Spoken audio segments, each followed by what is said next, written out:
Doctor صاحب ہم پچھلی نشست میں حقوق العباد پہ بات کر رہے تھے، تو اس وقت میرے ذہن میں ایک حدیث آئی تھی جو وقت کی کمی کی وجہ سے میں نہیں آپ سے پوچھ سکا. تھوڑی سی مجھے یاد ہے کہ اللہ تعالیٰ فرماتے ہیں کہ میں بھوکا تھا اور آپ کے پاس آیا. یہ ایک حدیث قدسی ہے جی، جس میں، اور یہ احادیث وہ ہوتی ہیں اس میں کہ گویا کہ اللہ تعالیٰ جو بات فرمائیں گے وہ نقل کی جاتی ہے.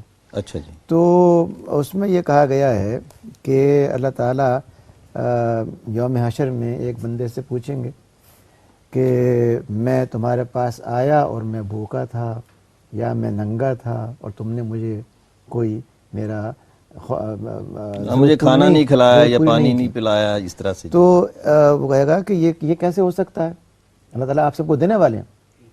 تو کہا جائے گا کہ نہیں، اس کا مطلب یہ کہ میرا بندہ آیا تھا اور اس نے یہ کیا تھا.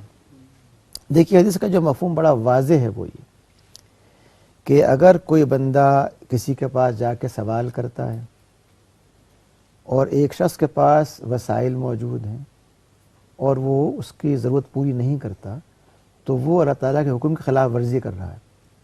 گویا کہ یہ بندہ جو آیا ہے یہ اللہ تعالیٰ کا نمائندہ ہے، یہ آپ کے لیے رحمت لے کر کے آیا ہے کہ اگر آپ اس کو دیں گے تو جو کچھ آپ دے رہے ہیں اس سے آپ کا جو اکاؤنٹ آخرت میں ہے اس میں بیلنس میں اضافہ ہو گیا 70 گنا، 700 گنا، 7 لاکھ گنا.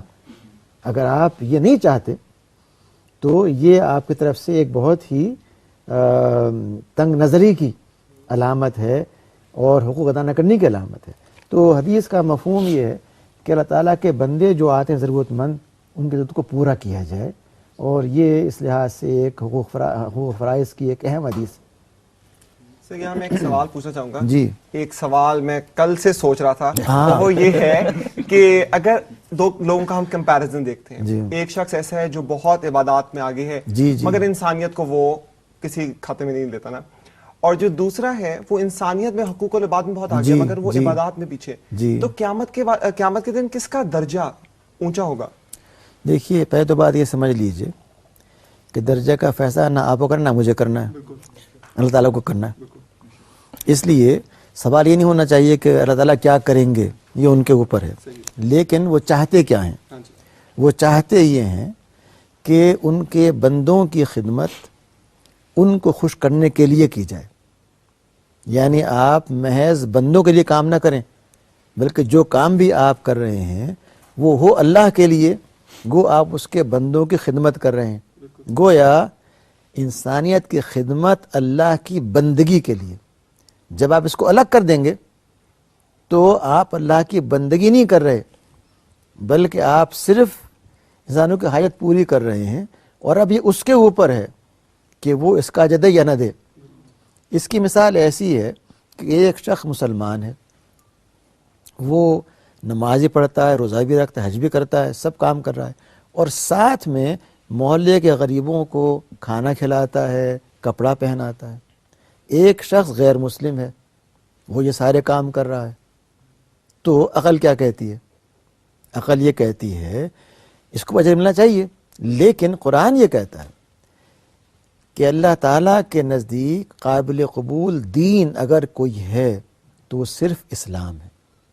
نمبر 2 وہ یہ کہتا ہے کہ جو کوئی نیکی کرے گا وہ صابی ہو یا نصارہ میں سے ہو، اس کو خوف نہیں کرنا چاہیے. جس کا مطلب یہ ہے کہ اللہ تعالیٰ کے اوپر ہے کہ وہ ایک ایسے عیسائی کو بھی اور ایک ایسے زوراسترین کو بھی جو نیکی کر رہا ہے کسی بنا پہ اجر کوئی دے دیں.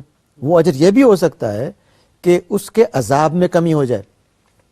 does not mean he will get a reward in terms of something good. تو جو ہمیں بتایا گیا قرآن کے اندر وہ بڑا واضح ہے کہ قبول تو وہی عمل ہوگا جو اللہ کے لیے ہے، مسلمان کی حیثیت سے ہے، لیکن جو لوگ بہت سے کام کر رہے ہیں دنیا میں بھلائی کے، یہ اللہ کے اوپر ہے کہ وہ اس کی بنا پہ ان کے عذاب میں کمی کر دے یا کسی کو کوئی اجر دے دے. یہ میرے آپ پہ کرنے کا فیصلہ نہیں ہے، نہ اس میں کچھ کہہ سکتے ہیں. ڈاکٹر صاحب میں اکثر ٹی وی پہ دیکھتا ہوں اور ایسا محسوس ہوتا ہے کہ ویسٹ کے لوگ، یو ایس اے اور یورپ کے لوگ حقوق العباد میں ہم سے بہت آگے ہیں. حالانکہ ہمارے مکمل دین اسلام میں ہمیں صاف صاف انسٹرکشن دی گئی ہیں کہ حقوق العباد کے بارے میں ہمیں کیا کرنا ہے. پھر بھی ہمیں ایسا کیوں محسوس ہوتا ہے کہ ہم مسلمان لوگ اس میں تھوڑا پیچھے رہ رہے ہیں حقوق العباد میں؟ ایسا کیوں ہے؟ میرا خیال ہے کہ اس میں بڑا قصور ہمارے میڈیا کا ہے، ہمارے اس تصور کا ہے کہ اگر ویسٹ کوئی ڈونیشن دیتا ہے سیلاب کے موقع پہ، زلزلے کے موقع پر، تو اس نے بہت بڑی خیرات کر دی.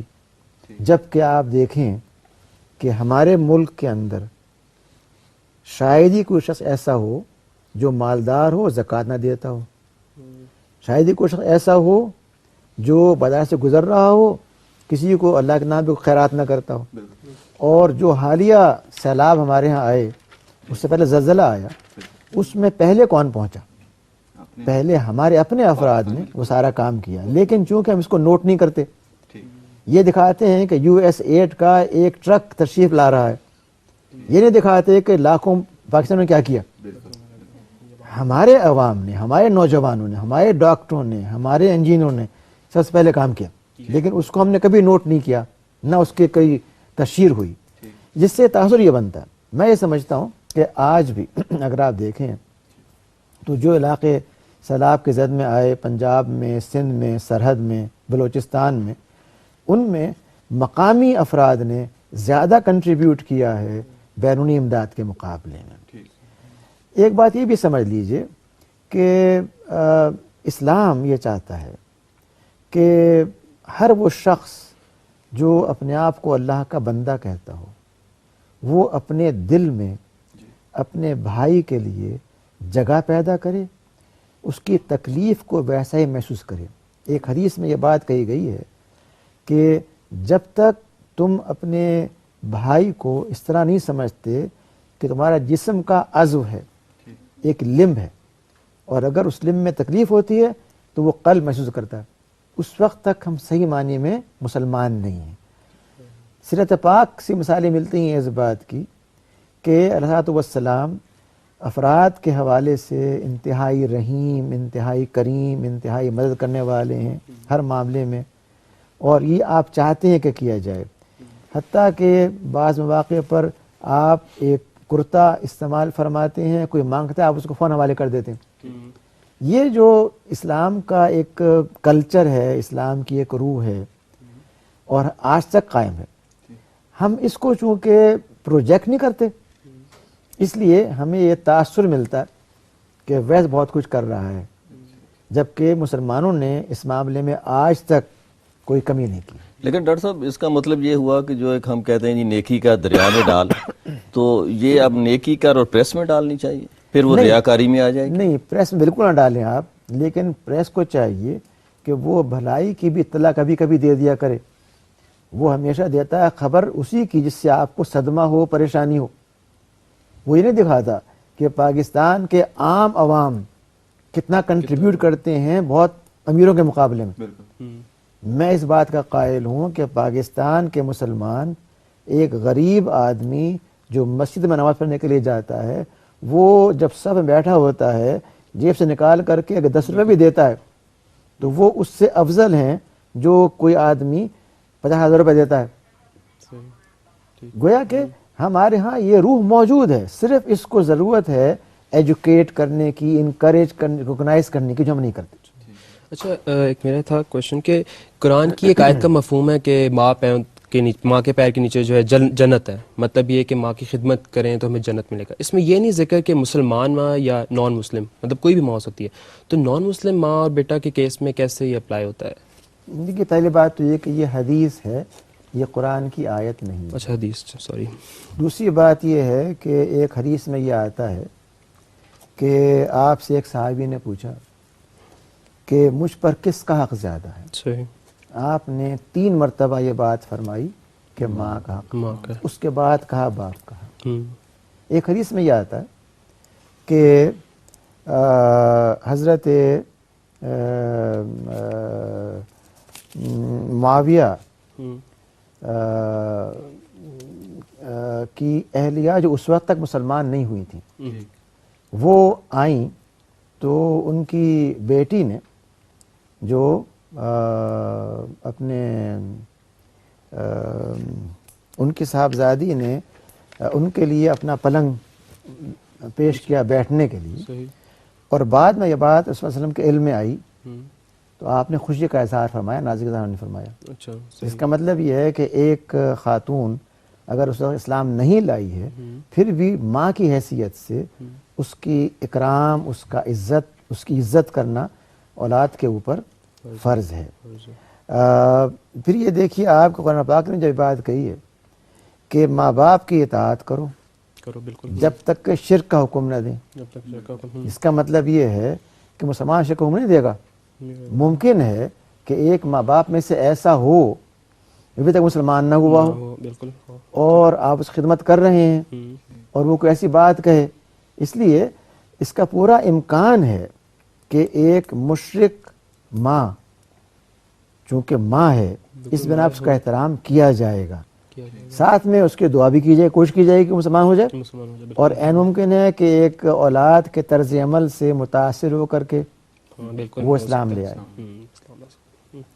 ڈاکٹر صاحب میرا آپ سے یہ کویشچن ہے کہ ہم لوگ اکثر ہم یہ آیا سنتے ہیں، اس کا مفہوم کچھ اس طرح سے ہے کہ اللہ تعالیٰ فرماتے ہیں اگر زمین پر سجدے کا کسی کو حکم ہوتا تو بیوی شوہر کو سجدہ کرتی، ٹھیک ہے، تو ایسا کیا ہے شوہر میں جو عورت سے زیادہ اس کے زیادہ حقوق ہیں؟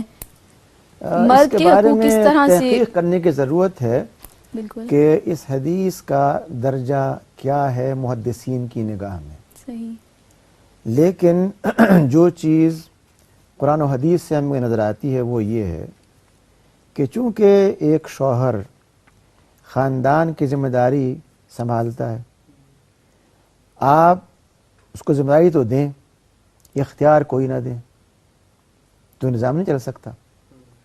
آپ ایک مدرسے میں، ایک یونیورسٹی میں، ایک ادارے کے اندر کسی کو سربراہ تو بنائیں، لیکن کہیں کہ تم اتھارٹی نہیں ہے۔ اتھارٹی کا مطلب یہ ہوتا ہے کہ اس کی بات کو مانا جائے، تو یہ مقام اسلام نے سربراہ خاندان کو دیا ہے اور وہ شوہر ہے، باپ ہے۔ اس کا مطلب یہ نہیں ہے کہ وہ ہر معاملے کے اندر حرف آخر ہو گیا، کیونکہ اسلام نے یہ کہا ہے کہ تمام معاملات گھر کے ہوں یا باہر کے ہوں وہ طے ہوں گے مشاورت سے، اس کی بنیاد ہوگی اللہ کی بندگی۔ اگر ایک ایسی بات جو ایک بیوی یا بیٹی کہہ رہی ہے اور وہ حق پر مبنی ہے تو شوہر کا اور باپ کا فرض ہے اس کو ماننا اور اس پہ عمل کرنا۔ یہاں بنیاد یہ نہیں ہے کون کہہ رہا ہے، یہاں بنیاد یہ کیا کہا جا رہا ہے۔ اس لیے یہ غلط العام باتیں بہت سی ہمارے یہاں پھیل گئی ہیں کہ آپ ہر معاملے میں اطاعت اور بندگی کریں، یہ درست نہیں ہے۔ قرآن نے صاف کہا ہے کہ اطاعت کرو اللہ کی، اللہ کے رسول کی، اولو الامر کی۔ اگر اختلاف ہو جائے صرف اللہ کے، اللہ کے رسول کی، یہی اپلیکیشن ہوگی ہماری خاندان کے اوپر کہ آپ اطاعت کریں گے اللہ کی، رسول کی اور صاحب خاندان کی۔ لیکن اگر اختلاف ہو تو صرف دو انڈسپیوٹڈ ادارے ہوں گے، اللہ کا، اللہ کے رسول کا۔ تیسرا جو ہوگا اس کو آپ سبجیکٹ ٹو ویریفیکیشن کریں گے۔ ڈاکٹر صاحب آپ ایسے ایز اے جنرل حقوق العباد کے حوالے سے بات کر رہے ہیں، جی تو ڈیفینیٹلی اس میں بھی ترجیحات کا ذکر ہوگا، جیسا کہ والدین کے حقوق ہوتے ہیں، پڑوسیوں کے حقوق، بیویوں کے حقوق، اس بارے میں کیا ہوگا؟ دیکھیے ترجیحات تو ہر صورتحال کے لحاظ سے ہوں گی، یعنی اگر ایک خاندان ہے جس کے اندر گرینڈ پیرنٹس ہیں، پیرنٹس ہیں، گرینڈ چلڈرن ہیں، کزنز ہیں، انکلز ہیں، تو ان کے رشتے کے لحاظ سے، ان کی عمر کے لحاظ سے، ضرورت کے لحاظ سے ترجیحات ہوں گی۔ اس لیے قرآن پاک نے یہ بات کہی ہے کہ اپنے مال کا حصہ دو اپنے اقربا کو۔ اقربا کو ڈیفائن کر دیا، اقربا وہ ہیں جو آپ کے خونی رشتے کے لحاظ سے آپ کے قریب پائے جاتے ہیں۔ یہاں یہ بات سمجھ لیجئے کہ جب ہم بات کر رہے ہیں حقوق کی اور انسانوں کے حقوق کی، تو اگر غور کیا جائے تو خادم صلی اللہ علیہ وسلم نے تو محض انسانوں کے حقوق نہیں بتائے، نہ قرآن نے، بلکہ آپ نے تو وہ حقوق بھی اپنی نگاہ میں بڑے اہم سمجھے ہیں جن کو ہم کوئی اہمیت نہیں دیتے۔ مثال کے طور پہ آپ ایک باغ میں جاتے ہیں اور وہاں پر آپ ایک اونٹ کو دیکھتے ہیں جو بہت سوکھا ہوا سا ہے، آپ اس کے مالک سے کہتے ہیں کہ اس کا حق ادا کرو، اس کو صحیح غذا دو. ایک اونٹ آپ کے پاس آتا ہے، اس کے آنکھ میں آنسو ہیں، آپ اس کی بات کو سمجھتے ہیں.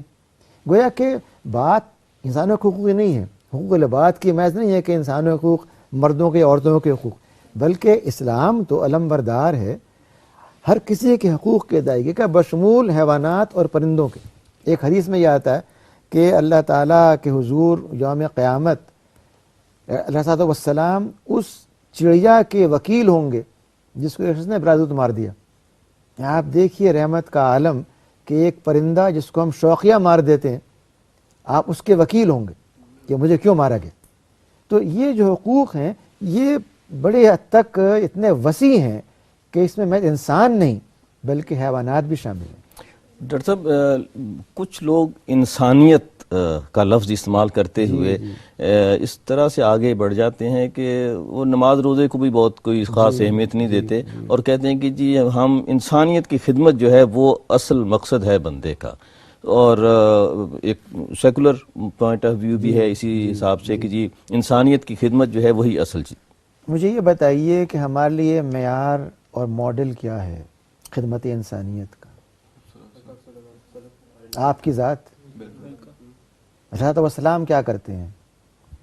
وہ نمازوں کو چھوڑتے ہیں، روزے کو چھوڑتے ہیں، زکوٰۃ کو چھوڑتے ہیں، حقوق کو چھوڑتے ہیں محض انسانوں کے لیے، یا رحمت عالمین ہونے کی بنا پر آپ بیک وقت ان سب کاموں کو سر انجام دیتے ہیں اور ایسے کرتے ہیں کہ ہم اس کی پیروی کر سکیں. قرآن پاک نے یہ بات کہی ہے کہ تمہارے لیے اللہ کے رسول کے عمل میں قابل نقل قابل عمل نمونہ ہے، آپ اسے امیٹیٹ کر سکتے ہیں، اس کی پیروی کر سکتے ہیں. اس کا مطلب یہ ہے جو کچھ آپ نے کیا ہے وہ ہمارے لیے ایک ماڈل بن جاتا ہے. تو اگر آپ نے جو کچھ کیا ہے وہ ہمیں کرنا ہے تو یہ جو نعرے ہیں، سلوگنز ہیں، یہ ہوا کے غبارے ہیں، اس کے علاوہ کچھ بھی نہیں. بہت شکریہ ڈاکٹر صاحب، وقت ختم ہو چکا ہے، لیکن آپ ہی سے بات ہو رہی تھی تو آپ نے ایک حدیث کا حوالہ دیا تھا کہ رسول پاک صلی اللہ علیہ وسلم امامت کے لیے کھڑے ہو چکے تھے، اقامت ہو چکی تھی، تو ایک پکار کے اوپر آپ نے کہا کہ نماز کو مؤخر کر کے اس ضرورت کو پورا کر کے نماز پڑھائی، اس لیے کہ وقت موجود تھا، نماز کا وقت ختم نہیں ہوا تھا، لیکن چونکہ وقت میں گنجائش تھی آپ نے ضرورت کو اب اقامت کے بعد انہوں نے جا کر اس کو مؤخر کر کے کیا، بہت بڑی بات ہے. اس سے جو انسانیت کے علمبردار ہیں انہیں بھی کچھ شاید سیکھنا ہوگا. بہت شکریہ، جزاک اللہ.